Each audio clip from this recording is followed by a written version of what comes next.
छत्रपती शिवाजी महाराज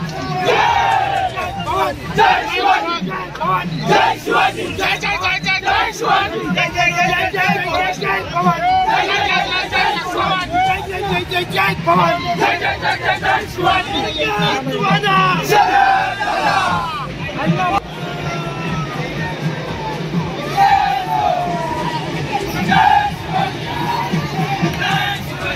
तालुक्याच्या जनतेच्या वतीने अभिनंदन।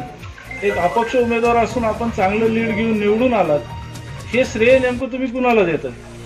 सर्वसामान्य आम जनतेला श्रेय जात आहे, कारण सर्वसामान्य जनता हीच माझी तिकीट होती, हेच माझं दैवत होतं आणि त्यांना मी केंद्रबिंदू मानून त्या छत्रपती शिवरायांच्या भूमीच्या तमाम मायबाप जनतेचे मी आभार मानतो की ज्यांनी मला या विजयाचं मला एवढा मोठं यश त्यांनी महाराष्ट्राच्या पटलावर मला साकारून दिलेलं आहे। विरोधकांनी बरेच डावपेच केले, परंतु सगळे डावपेच मात्र फेल गेले, याबाबत तुम्ही काय सांगता? विरोधक हे सगळे खोटे होते, त्यांनी खोट्याचा बोलबाला केला, स्वतः कधीच आयुष्यात कुठल्या जनतेचे अश्रू पुसले नाहीत, ना कुणाला कधी 1 रुपयाची मदत केली, ना कधी गरिबांच्या पाठीमागे उभे राहिले, ना कधी त्यांना वेळ दिला, अक्षरशः वाऱ्यावर सोडलं सर्वांना आणि मोठे मोठे पैशाच्या गोणीगुण खाली उतरले आणि पैशाच्या जोरावर हे निवडणूक लढवायचा प्रयत्न केला, पण लोकांनी त्या पैसे सहित त्यांना घरी पाठवले। त्यामुळे जे डावपेच केले ते त्यांच्या सर्वांच्या अंगाशी आलेले आहे।